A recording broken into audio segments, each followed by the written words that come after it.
Hi, നമസ്കാരം.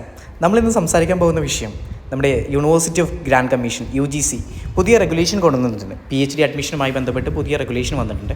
അതായത് March 28 2024 വന്ന പുതിയൊരു റെഗുലേഷനാണ്.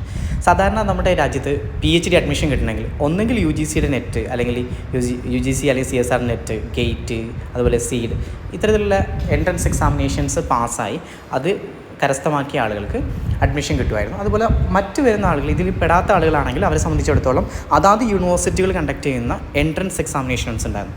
അത് ഓരോ യൂണിവേഴ്സിറ്റി, ഇപ്പോൾ MG യൂണിവേഴ്സിറ്റി ആണെങ്കിൽ MG യൂണിവേഴ്സിറ്റി കണ്ടക്ട് ചെയ്യും, കാലിക്കറ്റ് ആണെങ്കിൽ കാലിക്കറ്റ്, കേരള ആണെങ്കിൽ കേരള, അവർക്ക് separate entrance examination conduct ചെയ്യാറുണ്ടാകും.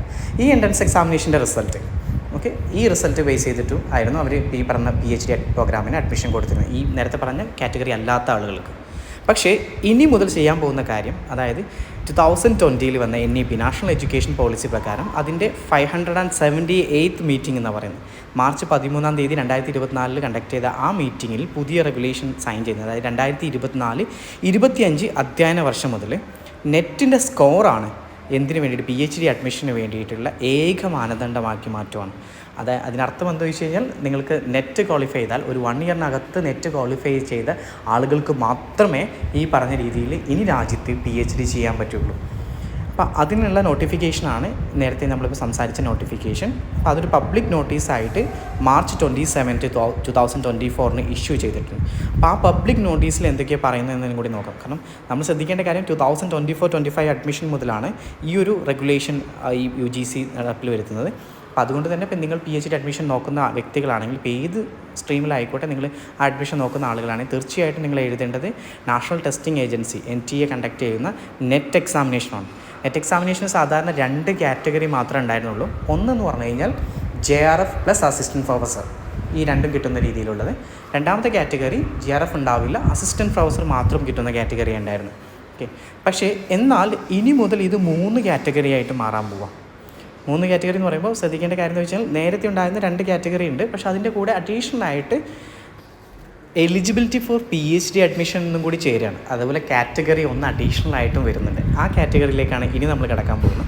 Category 1 എന്ന് പറഞ്ഞു കഴിഞ്ഞാൽ നേരത്തെ പറഞ്ഞ പോലെ തന്നെ JRF ഉണ്ട്, അതുപോലെ അസിസ്റ്റൻറ്റ് പ്രൊഫസർ ഉണ്ട്, അതുപോലെ തന്നെ eligible for admission to PhD ഉണ്ട്.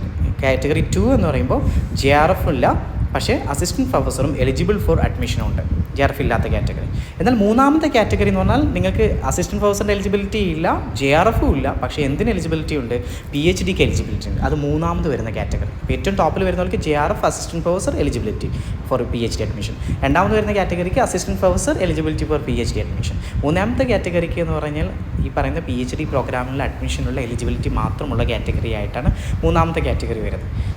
അപ്പോൾ ഈ കാറ്റഗറി 3 കാറ്റഗറി ആയിട്ട് തിരിക്കുമ്പോൾ അതിൻ്റെ ബേസിലാണ് ഓരോ യൂണിവേഴ്സിറ്റികളും ഈ പറഞ്ഞ രീതിയിൽ PhDക്ക് അഡ്മിഷന് വേണ്ടിയിട്ട് കോൾ ഫോർ ചെയ്യുന്നത്. ജസ്റ്റ് ഇപ്പോൾ നിങ്ങൾക്ക് കാണാൻ സാധിക്കുന്ന ആ 3 കാറ്റഗറിനെയും കോളം തിരിച്ച് വെച്ചിരിക്കുകയാണ്. അപ്പോൾ കറക്റ്റായിട്ട് നിങ്ങൾക്ക് മനസ്സിലാക്കാൻ പറ്റും, JRF ഫസ്റ്റ് കാറ്റഗറിയിൽ മാത്രമേ JRF ഉള്ളൂ. എന്നാൽ നെറ്റിൻ്റെ ബേസിലുള്ള assistant professor eligibility for assistant professor 2 category ഉണ്ട്, ഫസ്റ്റ് കാറ്റഗറിയും സെക്കൻഡ് കാറ്റഗറി ഉണ്ട്. എന്നാൽ PhD അഡ്മിഷൻ 3 കാറ്റഗറിക്കുണ്ട്. മൂന്നാമത്തെ കാറ്റഗറിക്ക് PhD അഡ്മിഷൻ എലിജിബിലിറ്റി മാത്രമേ ഉള്ളൂ എന്നാണ് ഇതിൽ നിന്ന് മനസ്സിലാക്കേണ്ടത്.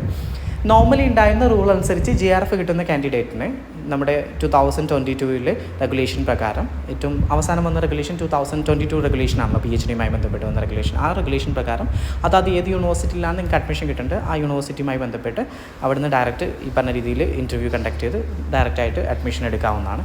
എന്നാൽ കാറ്റഗറി 2ലും 3ലും വരുന്ന ആളുകൾക്ക് അവർക്ക് 70% വെയിറ്റേജ് ഈ പറയുന്ന നെറ്റ് സ്കോറിനാണ്. അതുകൊണ്ട് തന്നെ പേഴ്സൻറ്റേജിലാണ് ശ്രദ്ധിക്കേണ്ടത്. നിങ്ങൾക്കറിയാം നെറ്റിൻ്റെ റിസൾട്ട് വരുമ്പോൾ അതിനകത്ത് പേഴ്സൻറ്റേജിൽ ഉണ്ടാവും.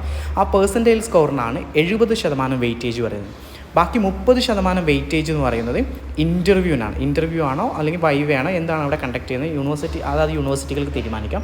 അതിനാണ് 30%.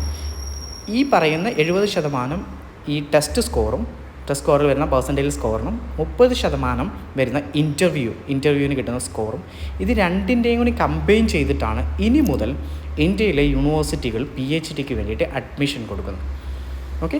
പിന്നെ അത് ഏറ്റവും ഇമ്പോർട്ടൻ്റ് ആയി ശ്രദ്ധിക്കേണ്ട കാര്യം ഞാൻ നേരത്തെ ഒന്ന് സൂചിപ്പിച്ച കാര്യമാണ്.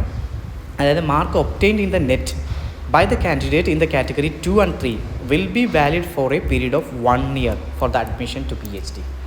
അതായത് 1 വർഷമേ ഇതിന് വാലിഡിറ്റി ഉള്ളൂ. എന്തിന്? PhD അഡ്മിഷന് വാലിഡിറ്റി ഉള്ളൂ. അപ്പോൾ ഇതിനകത്ത് ശ്രദ്ധിക്കേണ്ട ആളുകൾ എന്ന് പറഞ്ഞു കഴിഞ്ഞാൽ മുന്നേ നെറ്റ് നേടിയിട്ട് എനിക്ക് PhDക്ക് ഇനി എൻട്രൻസ് എക്സാമിനേഷൻ ഒന്നും എഴുതണ്ട എന്ന് കരുതി നിൽക്കുന്ന ആളുകൾക്കാണ് ഇവിടെ പണി കിട്ടാൻ പോകുന്നത്. അവർ അഡ്മിഷൻ കിട്ടണമെങ്കിൽ 1 ഇയറിനുള്ളിൽ നെറ്റ് എക്സാമിനേഷൻ എഴുതി ഒന്നെങ്കിൽ ഫസ്റ്റ് കാറ്റഗറിയോ സെക്കൻഡ് കാറ്റഗറിയോ തേർഡ് കാറ്റഗറിയോ അറ്റ്ലീസ്റ്റ് തേർഡ് കാറ്റഗറിയിലേക്ക് എത്തിയ ആളുകൾക്ക് മാത്രമേ PhDക്ക് അഡ്മിഷൻ കിട്ടുള്ളൂ. അല്ലാതെ ആർക്കും തന്നെ ഇനി അഡ്മിഷൻ കിട്ടില്ല. പക്ഷേ കഴിഞ്ഞ അക്കാദമിക് ഇയർ വരെ മുന്നേ എപ്പോഴെങ്കിലും നിങ്ങൾ നെറ്റ് ക്വാളിഫൈ ചെയ്തിട്ടുണ്ടെങ്കിൽ നിങ്ങൾക്ക് ഈ പറഞ്ഞ അഡ്മിഷൻ ലഭിക്കുമായിരുന്നു. പക്ഷേ ഇനി മുതൽ അങ്ങനെയല്ല. നിങ്ങൾക്ക് PhDക്ക് അഡ്മിഷൻ വേണം എന്നുണ്ടെങ്കിൽ തീർച്ചയായിട്ടും നിങ്ങൾ 1 ഇയറിനുള്ളിൽ ഈ 3 കാറ്റഗറിയിൽ ഏതെങ്കിലും കാറ്റഗറിയിൽ നെറ്റ് എക്സാമിനേഷൻ പാസ്സായിരിക്കണം. പ്രിയമുള്ളവർ, ഈ ഒരു ഇൻഫർമേഷൻ നിങ്ങൾക്കെല്ലാവർക്കും ഉപകാരപ്രദമായി എന്ന് വിശ്വസിക്കുന്നു. ഇതുപോലെ എഡ്യൂക്കേഷനുമായി ബന്ധപ്പെട്ട അഡ്മിഷനുമായി ബന്ധപ്പെട്ട കൂടുതൽ വീഡിയോസ് കാണാൻ നമ്മുടെ ചാനൽ സബ്സ്ക്രൈബ് ചെയ്യുക. അതുപോലെ തന്നെ ഈ വിവരം മറ്റുള്ളവരിലേക്ക് കൂടി എത്തിക്കുവാൻ മാക്സിമം ഷെയർ ചെയ്യുക. നിങ്ങളുടെ വിലയേറിയ അഭിപ്രായങ്ങളും നിർദ്ദേശങ്ങളും ഈ വീഡിയോയ്ക്ക് താഴെ കമൻറ്റ് ചെയ്യുക.